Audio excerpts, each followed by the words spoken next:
Hello everyone मु समस्त को स्वागत करुच्ची सोम ट्यूटोरियल यूट्यूब चैनल को। तो पिला माने आज आम आलोचना करवा +3 4th सेमिस्टर पेपर 8 रो यूनिट 3 जो थी कि आमर देछि वीरराणी सुखदेई कविता। तो पूर्व वीडियो गुड़िक आम यूनिट 2 पर्यंत आलोचना कर सारी। ये जो वीरराणी सुखदेई कविता यार कवि होउचंती राधामोहन गणनायक। तो आम प्रथम कवि संपर्क में जानिबा। ओडिया साहित्य रे जड़े अपूर्व सर्जनशील कवि भाव में राधामोहन गणनायक सुपरिचित। छंदरसिक कवि भाव में तांकर प्रतिष्ठा, तांकर सुललित और मधुर भाषा मनोमुग्धकारी छंद पाठक को जुगपत आप्लुत करे। अनुगुल गड़जात जन्म होई से बेसी किछि शिक्षा दीक्षा लाभ करिवार सुजोग पाई नथिले, किंतु आपणार जिज्ञासा बल से व्यापक अध्ययन करथिले। गाथा कविता रचना रे से असामान्य कृतित्व प्रदर्शन करिसंती। गाथा कवि पंडित गोदावरी मिश्रଙ୍କ परवर्ती पर्याय रे से होचंती ओडिशार लोकप्रिय गाथा कवि। पुराण इतिहास किंबदंतीर घटना गुड़ी को चयन करी से अत्यंत कमनीय भाषा और छंदरे कविता रचना रे जणे अग्रगामी कवि। राधामोहन गणनायक काय मन और वाक्य कवि। तो ये जो राधामोहन गणनायक से अनुगुल जिले में जन्मग्रहण करते आम छंद कवि बोली जानी था। से जो कवितार जो छंदर प्रयोग करुले ताहा पाठक मानू बेस आकृष्ट करुला। कविता गुड़िक आम विशेषकर देखापी पाइबा पुराण इतिहास किंबदंती से घटना गुड़िक विषय गुड़ी को संग्रह कर से निज कवितार स्थान देते। गोदावरी मिश्रଙ୍କ परे जदि गाथा कवि भाव में आम विवेचना करवा तेज राधामोहन गणनायक होउचंती जड़े सुपरिचित कवि। तेणु कवि हेबार बासना तांकर चिरंतन। से स्वयं कहिसंती कवि हेबा पई बासना मोर प्रबल भारी रे प्रबल भारी। नील आकाशर पक्षीटी सम उड़ी बुलु थाए ए मोर मन दुनिया पारी रे दरिया पारी। सबुरी लुहरे सबुरी लहू अंतरे आनी करई मोहू सेई तक मोर बुकुर छाती। कवि हेबा पई बासना मोर दिवस राति रे दिवस राति। राधामोहन गणनायक ओडिया बाणी वितान को अवदान प्रणिधान योग्य। तांकर सृष्टि संभार हेउची कालिदास, विप्लवी राधानाथ, काव्यनायिका, उत्कलिका, स्मरणिका, मौसुमी, मेघदूत, पशुपक्षीर काव्य, धूसर भूमिका, सामुकार स्वप्न, दुईटी ताहार डेणा, कुमार संभव, सौरभ और रुस्तम, कैशोरिका, दीपशिखा, बनराजी नीला, छाया, सूर्य व अंधकार, गांधी गाथा, अर्बाचीर तारा, हीराखंड गाथा। तो यह सब हूँ कविंकर कविता संकलन। कविंकर कालिदास और विप्लवी राधानाथ काव्य नाटिकार कवि राधामोहन जो सूक्ष्म सौंदर्य और कलात्मकता प्रदर्शन करिसेंती ताहा बेस उपभोग्य। तो कालिदास एवं विप्लवी राधानाथ नाम से दुईटी काव्य नाटिका बा नाटक को काव्यशैली रचना करवा जोटा को आम काव्य नाटिका बोली कही था। तो से काव्य नाटिका दुईटी कालिदास एवं विप्लवी राधानाथ मध्य रचना करिसेंती। माटी कवितार कविंकर नाटकीय परिवेषण शैली सहित जो महान वार्तार प्रचार रही ताहा बेस उच्चकोटीर। काव्यनायिका संकलन आम देखा संकलन गुड़िक क्यों क्यों कविता अच्छी। काव्यनायिका संकलन में केतेगोटी उल्लेखयोग्य कविता होची माटी, अपथगामी, मृत्यु हे तुम्हें सेतेबेले क्या आस, कूलवृद्ध मधुसूदन, कवि मुही आजी नकल नबीस, पूर्णिमा स्पर्श, विद्रोही बसंत, माटीर मनीष, पिंगलार अभिसार, विमुग्ध जजाति, विभीषण इत्यादि। तो यहाँ काव्यनायिका संकलन केतेगोटी कविता। एवं तापर देखिबा आम उत्कलिका। तो उत्कलिका संचयन रे ओडिशार लोकमुखरे प्रचलित लोककथा को चयन करी गाथा कविता रचना करी स्थानित करा जायछि। एथिरे सन्निवेशित गाथा कविता गुड़िक हेउछि विश्व जीवन पथे, स्मरणिका, मरी नाही से मरणजयी, अंधर चक्षुलाभ, दीनकृष्ण दास, वीरराणी सुखदेई, प्रभावतीर अभियान, मदनमणिर गान, बाईमुंडी, चाखीखुंटिया इत्यादि। ठीक से भाई स्मरणिका कवितार आम देखा। स्मरणिका कविता केतोटी ऐतिहासिक कथा को काव्य रूप दि जाइए। एथिरे रही यारबाड़ा कारावासे, कोटिनस आउ फेरी नाही, कौमुदीर अवदान, गुर्खा सिपाही, स्मृतिर फलक, सती, रत्नलाभ, सैनिक नारीपरी कविता। कविंकर मौसुमी कविता संकलन रही देश और कालर जुगपत पदचिह्न धारण करिथिबा केतोटी कविता एथिरे मौसुमी सृष्टिर अपमान उद्दाम सिंह जय गांधी मुक्त भारत आजी कृष्णचक्र गढ़ प्रभृति उत्कृष्ट कविता स्थानित तांकर जो कविता संकलन गुड़िक अनेक गुड़िए कविता रही से गुड़िक मुख्यतः आमर जो लोक मानकर प्रचलित लोककथा ताकू नेकी एवं देश एवं जाति प्रति जो तांकर ममत्वबोध से गुड़ी को नेकी से रचना करिसंती। तो पिला माने आमर जो विषय रही यूनिट 3 रे वीरराणी सुखदेई तो वीरराणी सुखदेई एटा आमे कौन उत्कलिका तांकर जो कविता संकलन अच्छी तो उत्कलिका कविता संकलन गोटे कविता एवं यहाँ हूँ पे गोटे गाथा कविता। अच्छा गाथा कविता कहले कौन गाथा कविता कहले इतिहास एवं किंवदंती ये सब विषय वस्तु संग्रह करा चरित्र संग्रह करा जिते कवितार रूप जड़े कवि दे था आम गाथा कविता बोली कहवा। तो राधा मोहन गणनायक अनेक गुड़िए गाथा कविता से रचना करते से आम वीरराणी सुखदेई कविता आलोचना करवा। ये जो वीरराणी सुखदेई यहाँ पे यार विषय वस्तु जदि मोटामोटी भाव में आम कहवा तो बांकी एवं खोर्धा तो ये दुईटी राज्यर राजा मध्य युद्ध होइछि एवं ये युद्ध रे खोर्धार राजा को द्वारा परास्त होइचंती बांकीर राजा एवं परास्त होइचंती एवं से तांको द्वारा मृत्युवरण मध्य करिसंती एवं तांकर मृत्यु पर जो राणी रही सुखदेई से निजर पति विरह पति वियोगे तांकर जो हृदय दग्धीभूत होइछि एवं निजर माटी पाई निजर देश पाई से निजे समर क्षेत्र को युद्ध क्षेत्र को बाहरी जाइछंती।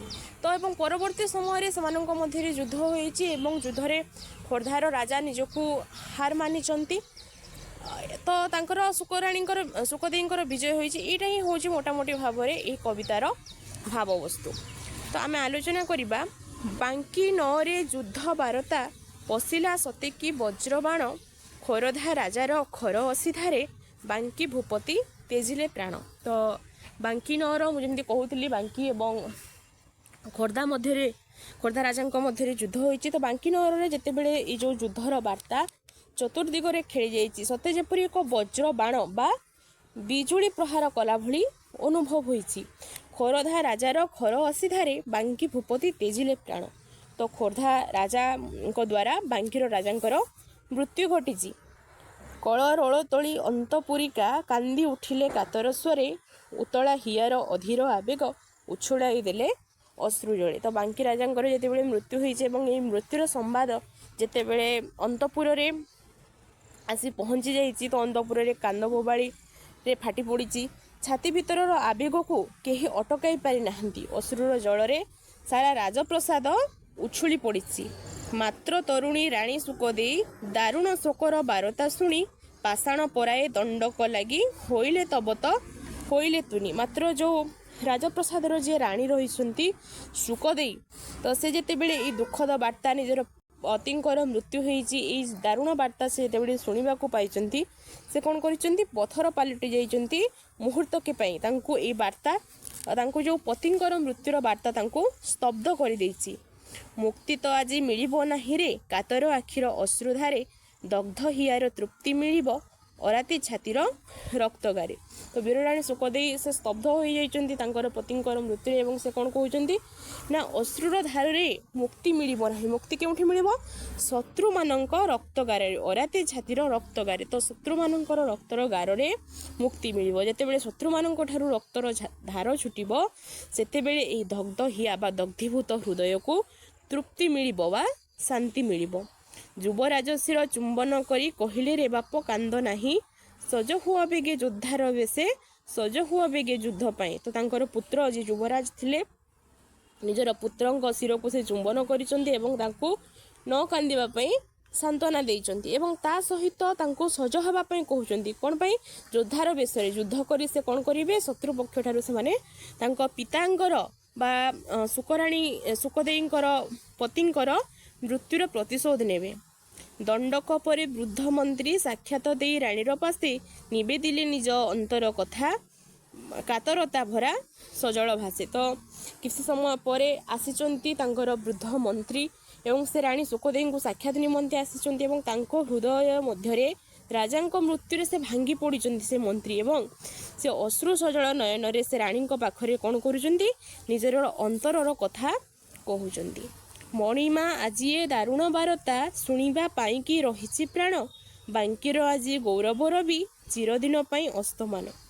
ତ ମନ୍ତ୍ରୀ ଆସିଛନ୍ତି, ସେ ରାଜାଙ୍କ ମୃତ୍ୟୁରେ ଭାଙ୍ଗି ପଡ଼ିଛନ୍ତି ଏବଂ ସେ କ'ଣ କହୁଛନ୍ତି ନା ଏଭଳି ଦୁଃସମ୍ବାଦ ବା ଏଭଳି ଦାରୁଣ ବାର୍ତ୍ତା ଶୁଣିବା ପାଇଁ ମୋର ପ୍ରାଣ କ'ଣ ବଞ୍ଚି ରହିଥିଲା। ବାଙ୍କିର ରାଜା ଯିଏ ଏଇ ସାମ୍ରାଜ୍ୟର ସୂର୍ଯ୍ୟ ଆଜି ତାଙ୍କର ଅସ୍ତ ହୋଇଯାଇଛି, ସେ ଆଜି ମୃତ୍ୟୁବରଣ କରିଛନ୍ତି ଚିରଦିନ ପାଇଁ। ପୁଣି ଆଉଥରେ ସେ ସୂର୍ଯ୍ୟ କେବେ ହେଲେ ଉଦୟ ହେବାର ସମ୍ଭାବନା ନାହିଁ। ତ ଏହା ଆମ ସମସ୍ତଙ୍କ ପାଇଁ କେତେ ବଡ଼ ଦୁଃସମ୍ବାଦ। ଏଇ ବାର୍ତ୍ତା, ଏଇ ଦାରୁଣ ବାର୍ତ୍ତା ଶୁଣିବା ପାଇଁ ମୁଁ କ'ଣ ଆଜି ଦିନ ପର୍ଯ୍ୟନ୍ତ ବଞ୍ଚିଥିଲି। ଶତ୍ରୁ ଦରପେ ମାଡ଼ି ଆସୁଅଛି, ରହିଅଛି ଆଜି ଅଳପ ଦୂରେ, ବାଙ୍କି ମୂଳକ ଗ୍ରାସି ପକାଇବୁ, ଆସି ହୋଇଲିଣି ଗୋପାଳପୁରେ। ତ ଶତ୍ରୁମାନେ ରାଜାଙ୍କୁ ନିଧନ କରି ତାଙ୍କୁ ମୃତ୍ୟୁ ଦେଇ ଅତି ଦର୍ପର ସହିତ ସେମାନେ ରାଜ୍ୟ ଆଡ଼କୁ ମାଡ଼ି ଆସୁଛନ୍ତି। ଆଉ ଅଳ୍ପ ଦୂରରେ ସେମାନେ କେଉଁଠି ଆସି ପହଞ୍ଚିଲେଣି, ଗୋପାଳପୁରରେ ଆସି ପହଞ୍ଚିଲେଣି। ଧୀରେ ଧୀରେ ସେମାନେ କ'ଣ କରିବେ, ସମ୍ପୂର୍ଣ୍ଣ ବାଙ୍କି ସାମ୍ରାଜ୍ୟକୁ ଗ୍ରାସ କରିବେ। ଏତେବେଳେ ଆଉ ଅନ୍ୟ ଉପାୟ ଅନ୍ୟ ପନ୍ଥା ଦିଶୁତ ନାହିଁ, ଭାବିଅଛି ମନେ ସନ୍ଧି କରିବା ରାଇଜର ଏକ ଅଂଶ ଦେଇ। ତ ମନ୍ତ୍ରୀ ସେ ବିଚାର କରୁଛନ୍ତି, କ'ଣ କହୁଛନ୍ତି ନା ବର୍ତ୍ତମାନ ଏଇ ଯେଉଁ ଘଡ଼ିସନ୍ଧି ମୁହୂର୍ତ୍ତ ଆମ ରାଜାଙ୍କର କ'ଣ ହେଇଛି, ମୃତ୍ୟୁ ଘଟିଛି। ତ ଏଇଟା ଆମ ପାଇଁ ଏକ ଦୁଃସମ୍ବାଦ। ଏଇ ଘଡ଼ିସନ୍ଧି ମୁହୂର୍ତ୍ତରେ ଆମେ କ'ଣ କରିବା, ମୋତେ ଅନ୍ୟ କିଛି ଉପାୟ ଦେଖାଯାଉ ନାହିଁ। ଏବେ କେବଳ ଆମ ପାଇଁ ଗୋଟିଏ ମାତ୍ର ରାସ୍ତା, ତାହା ହେଉଛି କ'ଣ, ଖୋର୍ଦ୍ଧା ରାଜାଙ୍କ ସହିତ ରାଜ୍ୟର ଏକ ଅଂଶ ବା ଗୋଟିଏ ଭାଗ ଦେଇ ଆମେ ତାଙ୍କ ସହିତ କ'ଣ କରିବା, ସନ୍ଧି ସ୍ଥାପନ କରିବା। ନାବାଳକ ଏଇ ଯୁବରାଜ ହେଲେ ଭୁଞ୍ଜିତେ ଦିନେ ରହିବ ଯାହା, ଅନ୍ୟ ଉପାୟ ଦିଶୁନାହିଁ ମୋତେ ଅନ୍ୟ ରାହା। ତ ଏଇ ଯେଉଁ ଯୁବରାଜ ଅଛନ୍ତି ବର୍ତ୍ତମାନ ସେ କ'ଣ ନାବାଳକ ଅଛନ୍ତି, ତ ସିଏ ହେଲେ କିଛି ଦିନ ପାଇଁ ରାଜ୍ୟ ଉପଭୋଗ କରିପାରିବେ। ଏହା ବ୍ୟତୀତ ମୋତେ ଅନ୍ୟ କୌଣସି ଉପାୟ ଦେଖାଯାଉ ନାହିଁ। କିସ କହୁଅଛ ପଚାରିଲେ ରାଣୀ, ବୃଦ୍ଧ ମନ୍ତ୍ରୀ କହୁଛ କିସ, ଏ ଯେ ପ୍ରସ୍ତାବ ଆଣୁଅଛ ତୁମେ, ଲାଗୁଅଛି ମୋତେ ବିଷମ ବିଷ। ତ ଯେତେବେଳେ ଶୁଣିଛନ୍ତି ସୁଖଦେଇ ମନ୍ତ୍ରୀଙ୍କର ଏଇ କଥା, ତ ସେ କ'ଣ କହିଛନ୍ତି, ବୃଦ୍ଧ ମନ୍ତ୍ରୀ ତୁମେ କ'ଣ କହୁଛ, ତୁମକୁ ଖରାପ ଲାଗିବା କଥା ଯେ ସେମାନେ ଆମ ରାଜାଙ୍କର ମୃତ୍ୟୁ ପାଇଁ ଦାୟୀ, ସେମାନେ ମୋ ପତିଙ୍କର ମୃତ୍ୟୁ ପାଇଁ ଦାୟୀ, ତାଙ୍କୁ ଆମେ ଏଭଳି ଭାବରେ କିପରି ଛାଡ଼ି ଦେଇପାରିବା। ସେମାନେ ହେଉଛନ୍ତି ଆମର ଶତ୍ରୁପକ୍ଷ। ତୁମର ଏଇ ଯେଉଁ ସନ୍ଧି ପ୍ରସ୍ତାବ ତୁମେ ନେଇକି ମୋ ପାଖକୁ ଆସିଛ, ସେଇ ସନ୍ଧି ପ୍ରସ୍ତାବ ମୋତେ କାହା ଭଳି ଲାଗୁଛି, ବିଷ ଭଳି ଅନୁଭବ ହେଉଛି। ଏ ଯେ ପ୍ରସ୍ତାବ ଆଣୁଅଛ ତୁମେ, ଲାଗୁଅଛି ମୋତେ ବିଷମ ବିଷ। କେଶନେ ଆଜି ମୁଁ ଏଡ଼େ ଲାଞ୍ଛନା ବରଣ କରିବି ଜୀବନ ପରେ, ମରଣର ଭୟ ଶରଣ ପଶିବ ପତି ହନ୍ତାର ଚରଣ ତଳେ। ତ ଜୀବନର ଏତେ ବଡ଼ ଲାଞ୍ଛନାକୁ ମୁଁ କିଭଳି ଭାବରେ ମୁଣ୍ଡରେ ମୁଣ୍ଡେଇବି। ମୃତ୍ୟୁର ଭୟରେ ଜୀବନକୁ ଲୋଭ କରି ଯିଏ ମୋର ପତିଙ୍କର ମୃତ୍ୟୁର କାରଣ, ଯିଏ ମୋ ପତିଙ୍କୁ ମୃତ୍ୟୁ ଦେଇଛି, ତାଙ୍କୁ ମୁଁ କ'ଣ କରିବି, ତାଙ୍କ ଚରଣ ତଳେ ମୁଁ କିଭଳି ଭାବରେ ଶରଣ ନେବି, ଏ କଥା କେବେ ହେଲେ ସମ୍ଭବ ନୁହେଁ। ମନ୍ତ୍ରୀ ହେ ଏଇ ଅନୁରୋଧ ମୋର ଏତେବେଳେ ଆଉ କରୋନା ଡେରି, ସଜ୍ଜିତ କର ପାଇକ ବାହିନୀ, ଶତ୍ରୁ ସମରେ ଯିବି ମୁଁ କାଲି। ତ ଯିଏ ମୋର ପତିଙ୍କର ମୃତ୍ୟୁର କାରଣ, ମୁଁ ତାଙ୍କ ସହିତ ଯୁଦ୍ଧ କରିବା ପାଇଁ ଚାହେଁ, ମୁଁ ତାଙ୍କୁ ମୋ ପତିଙ୍କର ହତ୍ୟାର ପ୍ରତିଶୋଧ ନେବା ପାଇଁ ଚାହେଁ। ମୋର ଏଇ ସମୟରେ ମୋର ଗୋଟିଏ ଅନୁରୋଧ ରକ୍ଷା କରି ତୁମେ କ'ଣ କର, ଆଉ ବିଳମ୍ବ ନ କରି ଯୁଦ୍ଧ ପାଇଁ ପାଇକ ବାହିନୀ ସଜ କର ଏବଂ ମୁଁ କାଲି ପୁଣି ଯୁଦ୍ଧ କ୍ଷେତ୍ରକୁ ଯିବି ଏବଂ ମୋର ଯେଉଁ ପତିଙ୍କର ହତ୍ୟାର ମୁଁ ପ୍ରତିଶୋଧ ନେବି। ବୁଝାଇଲେ ପୁଣି ବୃଦ୍ଧ ମନ୍ତ୍ରୀ, କିପାଇଁ ମଣିମା ଏ ଅଧୀରତା, ସନ୍ଧି ନ କଲେ ରକ୍ଷା ଯେ ନାହିଁ, ଯୁଦ୍ଧ ନୁହେଁ ସହଜ କଥା। କିନ୍ତୁ ଯେଉଁ ବୃଦ୍ଧ ମନ୍ତ୍ରୀ ରହିଛନ୍ତି ସେ ରାଣୀଙ୍କୁ ସବୁବେଳେ ସେ କ'ଣ କରୁଛନ୍ତି, ବୁଝାଇବା ପାଇଁ ଚେଷ୍ଟା କରୁଛନ୍ତି। ସେ କହୁଛନ୍ତି ଯେ ତୁମେ ଏତେ ଅଧୀର କାହିଁକି ହେଇ ପଡ଼ୁଛ, ଯୁଦ୍ଧ ଏତେ ସହଜ କଥା ନୁହେଁ। ବର୍ତ୍ତମାନ ସମୟରେ ସନ୍ଧି ନକରି ଆମର କୌଣସି ଉପାୟ ନାହିଁ, ସନ୍ଧି ନ କଲେ ରକ୍ଷା ଯେ ନାହିଁ, ଯୁଦ୍ଧ ନୁହେଁ ସହଜ କଥା। ତ ଆମ ପକ୍ଷରେ ବର୍ତ୍ତମାନ ଯୁଦ୍ଧ କରିବା ସମ୍ଭବ ନୁହେଁ। ଶ୍ରୀମୁଖ ଆଦେଶ ହେଲେ ମୁଁ ଅଚିରେ, ଯତ୍ନ କରିବି ପରାଣ ଭରି, ବୃଦ୍ଧର ଏଇ ଶେଷ ମିନତିଟି ଘେନା ହେଉ ବାରେ କରୁଣା କରି। ତୁମ ଶ୍ରୀମୁଖରୁ ଯଦି ତୁମେ ଆଦେଶ ଦେବ, ତାହେଲେ ମୁଁ ନିଜର ପ୍ରାଣକୁ ମଧ୍ୟ ଉତ୍ସର୍ଗୀକୃତ କରି ତାଙ୍କ ସହିତ ସନ୍ଧି କରିବା ପାଇଁ ପ୍ରସ୍ତୁତ ଅଛି। ତ ଏଇ ପ୍ରାର୍ଥନାକୁ ମୋର ସ୍ୱୀକୃତି ପ୍ରଦାନ କର। ଅନ୍ତରେ ଯାର ଅଗ୍ନିର ଶିଖା, ଦପ୍ ଦପ୍ ଦପ୍ ଉଠଇ ଜଳି, ଧମନୀର ଲହୁ ଫୁଟି ଉଠିଅଛି ସତେକି ଉଷ୍ଣ ଝରଣା ଭଳି। तो मंत्रींकर जो कथा शुणी जे संधिर प्रस्ताव शत्रुंक सहित जे तांकर पतिंकर मृत्युर कारण खोर्धार राजा तांक सहित संधिर प्रस्ताव जितेबेले से वृद्ध मंत्री ठारू शुणी राणी क्रोधरे जली उठी से कौन कहते अंतर बा हृदय रे जो अग्निर शिखा बा निया दपदप हो जली उठुची एवं तांकर धमनीर रक्त ततला बा उत्तप्त झरणा भली फुटी उठुची धमनीर लहू फुटी उठुअछि सतेकी उष्ण झरणा भली शुणु शुणु से कापुरुष बाणी झलकी उठिला दीप्त भाळ करुण नयन प्रांत होइला बह्निर तेजे रक्तलाल। तो जेतेबेले से मंत्रींकर ई संधि प्रस्ताव कथा शुणिचंती से तांको कोन कहउचंती कापुरुषर बाणी बोली कहउचंती एवं तांको रक्त गरम होई उठिछि सुक तेंकर रक्त गरम होई उठिछि एवं से छाती तळे सते जेपरि तांकर लाल रंगर बह्नि जଳି उठिछि मुंचय भाव वृद्ध मंत्री एभिरु भाषण कातर बाणी तुम्भे कि जानिब अंतर मोर किया घाते एबे हेउछि हानि। तो तांकर पतिंकर मृत्यु घटिछि तो तथापि से धैर्य धरी कौन कहउचंती ना युद्ध करिया पई आगे आसुचंती किंतु तांको मन भितरे तांकर पतिंकर जो विरह तांको दग्धीभूत करि पकाउछि। तो सुखदेव मंत्री को कहउचंती तुमरो ए कापुरुष बाणी तुमरो ए कातर बाणी ए जो भयातुर चिंताधारा ताकू कौन कर मनरु दूर कर दियो मुंचय भाव वृद्ध मंत्री सब को दूर कर दियो पतिंकर वियोग रे मो अंतर रे जो केते जंत्रणा हेउची मो भितरे भितरे केते आघात पाउची से कथा केवल मु ही जानी पारे तुमे केमती जानिबो राइज जाकर केही न शुणिले केही न लढ़िले मोहरी पाई साथे घेनी मोर ए दयानिधि की युद्ध सागरे झांसी भी जाए। तो जदि राज्यर सैन्य सामंत प्रजावृंद मंत्री तो कहीं जितेबले मो कथा जदि शुणिबे नहीं मो पाई लड़ाई करिबे नहीं तेबे मु कोन करिबी मो सांगरे कोन करिबी साथे घेनी मोर ए दयानिधि के युद्ध सागरे झांसी भी जाए। तांकर पुत्र जो दयानिधि रही तो ताकू मो सांगरे नेकी जीवी एवं युद्ध समर रे बा युद्ध सागर रे झांस देवी राजलक्ष्मीर अपमान बेले आज मुहि वीर क्षत्रबाला संकित बुकु धर्म विसरी सहिकी पारिबे जीवन ज्वाला।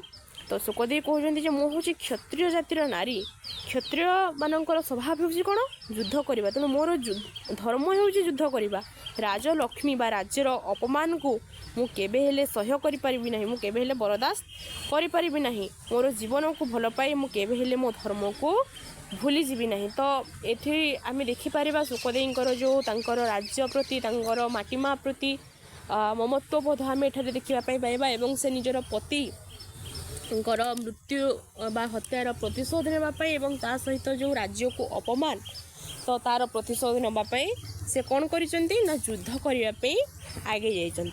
तो पिला माने जो आउ बाकी जो अवशिष्टांश रही आम नेक्स्ट वीडियो रे से सब आलोचना करवा। तो आशा करुच्ची पिला माने तुम्हें कविता बुझी पारुथुबो।